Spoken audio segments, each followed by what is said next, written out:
எல்லாருக்கும் வணக்கம். Welcome to என்னுடைய சமையல். நாம் இன்றைக்கு வெந்தயமும் முருங்கைக்காயும் போட்டு ஒரு நல்ல குழம்பு செய்திருக்கிறோம். இந்த குழம்பு வந்து நாங்கள் மோஸ்ட்லி அதாவது மகப்பேறு குழந்தை பெற்றிருந்தா, அதாவது நார்மல் டெலிவரி குழந்தை பெற்றிருந்தா அந்த டைம் வந்து மகப்பேறு டைம் வந்து இந்த குழம்பு நாங்கள் அடிக்கடி சேர்த்துக்கிடுவோம். இது வந்து வெந்தயமும் நல்ல முருங்கைக்காயும் போட்டு செய்த குழம்பு, தேங்காய் போட்டு. இதில் வந்து நமக்கு எப்படின்னா நல்ல பால் ஊறும், குழந்தைக்கு நல்ல பால் இருக்கும், வயிற்று புண்ணும் நமக்கு சீக்கிரமாக ஆறிடும், நமக்கு ஸ்டிச்சஸும் ஆறிடும். அந்த மாதிரி இந்த மாதிரி திக்காக இருந்தால் நல்லாயிருக்கும். இது அப்படியே கொஞ்சம் தண்ணியாக இருந்தாலும் நல்லாயிருக்கும். இது கூட நீங்கள் முட்டையும் பாயில் பண்ணி இதில் போட்டுக்கிடலாம், அல்லது செப்பரேட்டாக முட்டை சேர்த்துக்கிடணும், அதுவும் நல்லாயிருக்கும். அப்புறம் பொரியல்கள் சேர்த்துக்கிடலாம். இப்போ இந்த குழம்பு நான் எப்படி செய்தேன் அப்படிங்கிறத வாங்க வீடியோக்குள்ளே போகலாம். இப்போ தாச்சை வச்சுக்கோங்க. நீங்கள் தேங்காய் எண்ணெய் ஊற்றலாம் அல்லது நல்லெண்ணெய். எண்ணெய் சுட்ட உடனே இவ்வளோ வெந்தயம், ஒரு டீஸ்பூன் அளவு வெந்தயம் போட்டுக்கோங்க. வெந்தயம், கொஞ்சம் கடுகு, ரெண்டும் நல்லா மணக்க இந்த மாதிரி பொரியணும். கொஞ்சோண்டு ஒரு 2 பிஞ்சு சீரகம், ஏன்னா நான் அப்புறமும் கலப்பேன், கொஞ்சம் சேர்த்துக்கிடுவேன். இப்போ இது நல்லா வாசனை வரட்டும். இந்த ஸ்டேஜில் 2 மிளகாய் நான் கீறி வச்சுருக்கிறேன். கொஞ்சம் பெருங்காயம் போட்டுக்கிடுவோம். அதுக்கப்புறம் இந்த மாதிரி ஸ்லைஸ் பண்ணி வச்சுருக்கிற வெங்காயம் நீங்கள் பொடிசாக கூட கட் பண்ணிக்கிடலாம். இந்த வெங்காயம் வந்து ரொம்ப வதங்கணுங்கிற அவசியம் இல்லை, வெந்தால் போதும். இந்த மாதிரி வெந்தால் போதும். இப்போ நான் ஒரு 2 சின்ன தக்காளி, 2 தக்காளி இப்போ நான் இந்த மாதிரி சாப் பண்ணி வச்சுருக்கேன். நீங்கள் கிரேட் பண்ணி கூட நீங்கள் போடலாம். இப்போ மஞ்சள் தூள், காரத்துக்கேற்ப சில்லி பவுடர் கலந்துக்கோங்க. நான் 2 ஸ்பூன் கலந்துருக்கேன். மல்லித்தூள் 1 ஸ்பூன், 2 ஸ்பூன் கலந்துக்கோங்க. ஒரு 2-2.5 ஸ்பூன். தேவையான அளவு கொஞ்சம் இப்போ கலந்துக்கிடலாம். உப்பு அப்புறம் கலந்துக்கிடலாம். ஒரு 10 மிளகு நீங்கள் வெங்காயத்தோடு கூட கலந்துக்கிடலாம். இப்போ இது எல்லாமே நல்லா மிக்ஸ் பண்ணி மூடி நம்ம வேக வைக்க போகிறோம். இப்போ மூடி ஒரு 2 நிமிஷத்துக்கு வேக விடுங்க, ஸ்லோ ஃபயரில். இப்போ 2 நிமிஷத்துக்கு அப்புறம் இந்த மாதிரி இருக்கும். இந்த மாதிரி உங்களுக்கு கரிஞ்சுதுன்னா, லைட்டாக அடி பிடிச்சிதுன்னா லைட்டாக நீங்கள் தண்ணி போட்டுக்கிடலாம். இது போட்டு ஸ்க்ரேப் பண்ணி விட்டீங்கன்னா அது நல்லா ஆயிடும். இப்போ இது நல்லா நீங்கள் இந்த தக்காளியை மேஷ் பண்ணி விட்டுறணும்.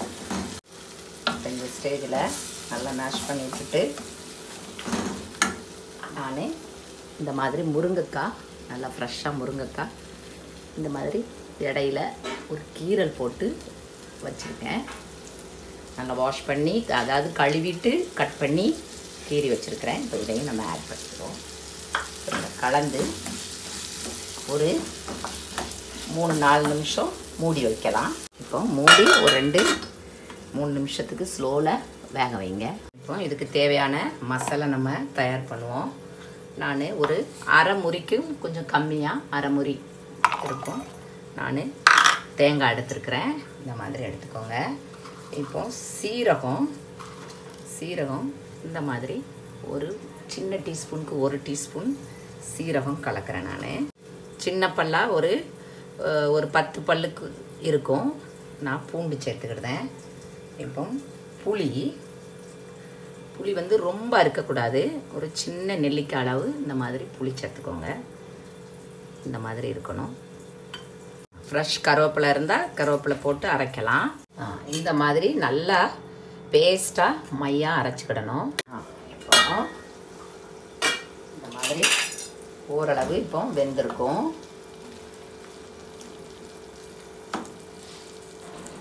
ஓரளவு வந்திருக்கும், ஒரு ஹாஃப் வேக்காடு வெந்திருக்கும்.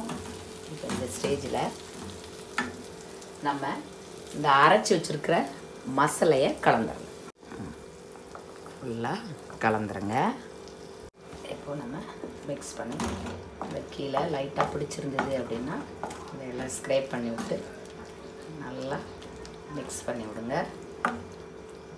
இந்த குழம்பு வந்து நல்லா டேஸ்ட்டாக இருக்கும். இன்னும் நான் 1 டம்ளர், நீங்கள் உங்களுக்கு எவ்வளோ தேவையோ, ரொம்ப தண்ணியாக இருக்கக்கூடாது இந்த குழம்பு, உங்களுக்கு குளுக்குளுன்னு தான் இருக்கணும். தேவையான அளவு டேஸ்ட் பார்த்து கலந்துக்கோங்க. உப்பு நல்லா மிக்ஸ் பண்ணி விடுங்க. இப்போ நல்லா இது ஒரு 10 நிமிஷத்துக்கு மீடியம் ஃப்ளேமில் நல்லா கொதிக்க விடணும். நான் இப்போ தீயை கூட்டிட்டேன். ஒரு 10 நிமிஷம் ஆயிட்டு இந்த மாதிரி இருக்கும். இப்போ அது ரெடி ஆகிட்டு, இது வந்து புளிப்பாக இருக்கக்கூடாது இந்த குழம்பு. இப்போ நான் ஒரு 1/4 டீஸ்பூனுக்கு நான் லைட்டாக சுகர் கலந்துக்கிடுறேன். இதில் ஒரு ஈவனான ஒரு நல்ல ஒரு டேஸ்ட் கிடைக்கும். இது ஆப்ஷனல் தான். கொத்தமல்லி தழை, கொஞ்சோண்டு காஞ்ச கருவேப்பிலை, நீங்கள் பச்சை கருவேப்பிலை வச்சுருந்தா நீங்கள் அதை கலந்துக்கிடலாம். இப்போ நல்லா மிக்ஸ் பண்ணி விட்டு சுவிட்ச் ஆஃப் பண்ணிவிட்டு மூடி வச்சுருவோம். இப்போ இது ரெடி ஆகிட்டு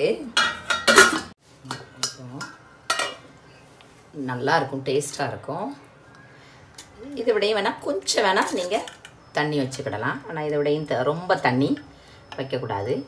நல்லா ஒயிட் ரைஸ்க்கு அருமையாக இருக்கும். இது கூட ஒரு எக்கு சேர்த்துக்கிடலாம். நீங்கள் அது எக்கை பாயில் பண்ணி கூட இதில் போட்டுக்கிடலாம்.